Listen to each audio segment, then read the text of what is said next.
Kung sakali magta-travel ka soon, if ever na first time mo man or kahit hindi, here are reasons why you should use Globe roaming services for your mobile data. Sa video na to, pag-usapan natin ng iba't ibang mga roaming services na pwede nyo ma-avail through Globe. Tara, try natin to. So para sa mga hindi nakakaalam, I usually travel for work para makover yung mga product launches, whether phones yan, laptops, or sometimes kapag may mga big events na invite tayo dyan, fortunately. And ayun, gumagamit ako ng roaming service. Napaka-importante kasi sa akin na lagi akong connected. Kailangan ko ng internet to do content creation, para mag-work on my business, and also to contact my loved ones. Ang hirap din naman kasi kung hindi ka talaga naka-roaming, very dependent ka sa wifi ng hotel mo. So magamit mo lang siya kapag umaga o kaya sa gabi, once na nakauwi ka na. Minsan pa, hindi secure yung wifi or worse, mahina or mabagal yung wifi signal sa hotel ninyo. Siyempre, alanganin yung ganitong bagay if ever na meron kang emergencies o kaya urgent work na kailangan mo magawa, lalo na kung nasa ibang bansa ka. Sa video na to, pag-uusapan natin yung iba't ibang mga roaming services na pwede nyo ma-avail sa Globe, ano yung mga difference na to sa isa't isa, ano rin yung mga benefits na to versus doon sa ibang mga options na available sa inyo, paano nyo sila ma-avail at kamusta ba yung experience ko sa kanila. Pero matagal na kasi yung subscriber and user ng Globe since college or high school days pa ata, and then nga ginagamit ko yung roaming service whenever I leave the country. So masabi ko kung gaano ba sila ka-helpful or gaano ba sila ka-convenient for me. Lalo na't pina-affordable to ng Globe. And kung sakali maging helpful and convenient na itong video na to para sa inyo, syempre sana naman mag-subscribe kayo by clicking the subscribe button below, hit nyo yung bell icon para ma-update ko sa mga susunod na videos. At kung sakali magusto nyo ang video na to, i-like at i-share nyo na rin. Ngayon, bago tayo magsimula sa video, ang kailangan nyo lang i-note to avail these services, ideally, meron kayong Globe One app. So para sa mga Globe users na nanonood ng video na to, kasi kailangan Globe user ka din para ma-avail to mga roaming service na to, i-download nyo muna doon sa mga app store ng inyong mga phones. Available yan. I-type nyo lang Globe One app. Ganito dapat yung magiging itsura niya. Tapos mag-register muna kayo. Bibigyan ko yun ng onting time para mag-register at mag-sign in. So yan, wait lang. 5 minutes later. So hopefully nakapag-register na kayo sa Globe One app at ready na kayo.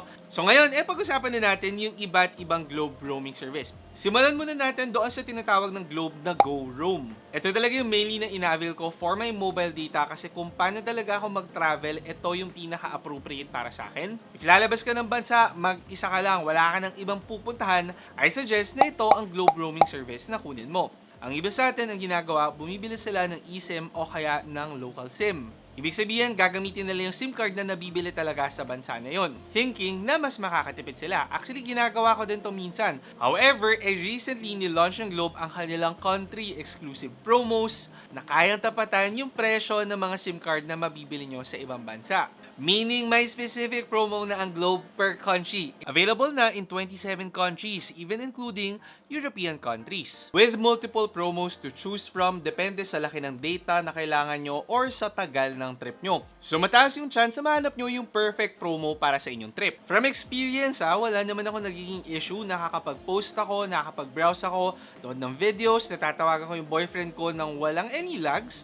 And ayun nga, parang kung paano ko siya gamitin dito sa Pilipinas, ganun lang din siya sa ibang bansa. Very convenient talaga to. Yung experience ko, para lang ako naka-mobile data sa Makati or BGC, malakas yung signal. Ganyan yung nabibigay sa akin ng Go Roam. Mas convenient na siya and mas pina-affordable. And thankfully, nagkaroon ako ng opportunity na matesto. Siyempre, hindi naman ako papayag na basta lang sinabi ng Globe, tas umuon na lang ako.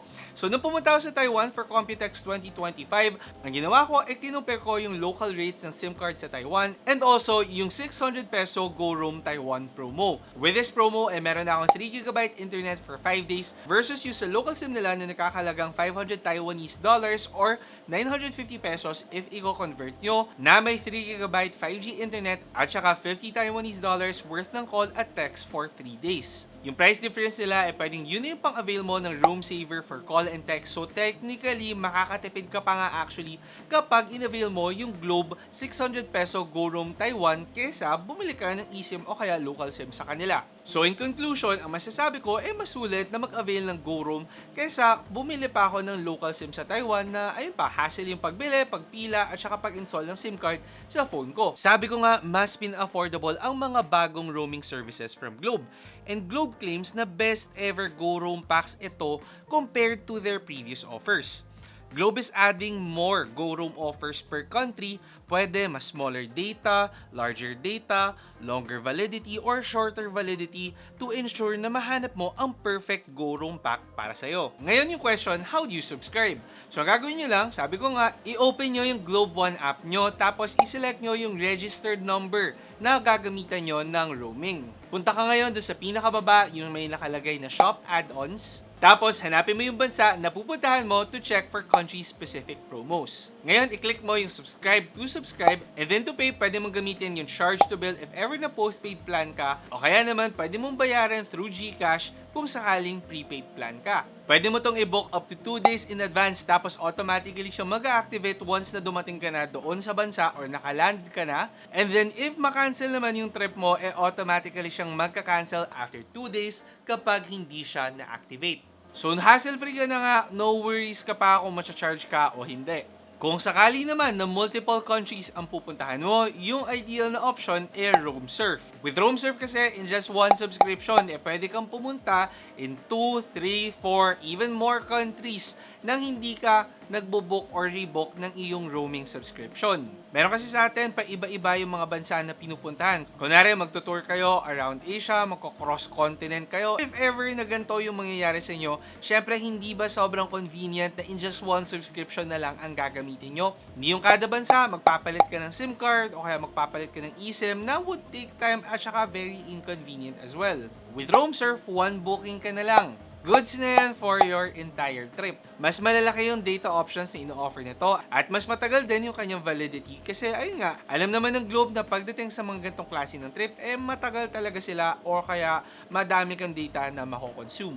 Ngayon, to subscribe naman to RoamSurf, actually parang Go Roam lang din siya. Gagawin nyo, open nyo lang yung app tapos shop add-ons ulit, tingnan nyo doon sa baba. Pero this time, pupunta ka doon sa multiple countries offer na tab. Piliin mo yung tamang offer na para sa trip mo and then subscribe katulad nga ng sinabi ko kanina. Yung final naman na Globe Roaming Service ideal para doon sa mga group travelers. Ito yung tinatawag nila na RoamSurf for All. Kung traveling ka with your family, with kids, with yung mga lolo't lola, tito-tita, or sometimes even yung mga friends mo, dito na babagay yung RoamSurf for All. Essentially, para lang din siyang Go Roam, pero this time, instead of one user for one subscription, dito, one subscription, and pwede kayong mag-add ng multiple users para gumamit ng subscription na yon. So, ideal nga talaga siya for group travelers, especially kung yung part ng group na yon mga bata, o kaya yung mga lolo't lola natin na hindi na talaga ganun ka-familiar with tech. Ang hirap din naman kapag kailangan mo pa silang turuan, o kailangan ikaw pa yung mag-register per phone na gagamitin ng pamilya mo. Ngayon, comparing it to a similar device na ginagamit natin whenever we do group traveling, ito yung tinatawag na pocket wifi. And trust me guys, nag-travel ako with friends na naka-pocket wifi and meron din silang mga certain inconvenience. With pocket wifi kasi, meron ka pang separate device na ginagamit para sa internet mo na kailangan syempre fully charged yan the entire day. So pa dyan, kailangan mo mag-line up para makuha or ma-pick up ang pocket wifi mo sa airport na sometimes kapag mahaba yung pila, would take time.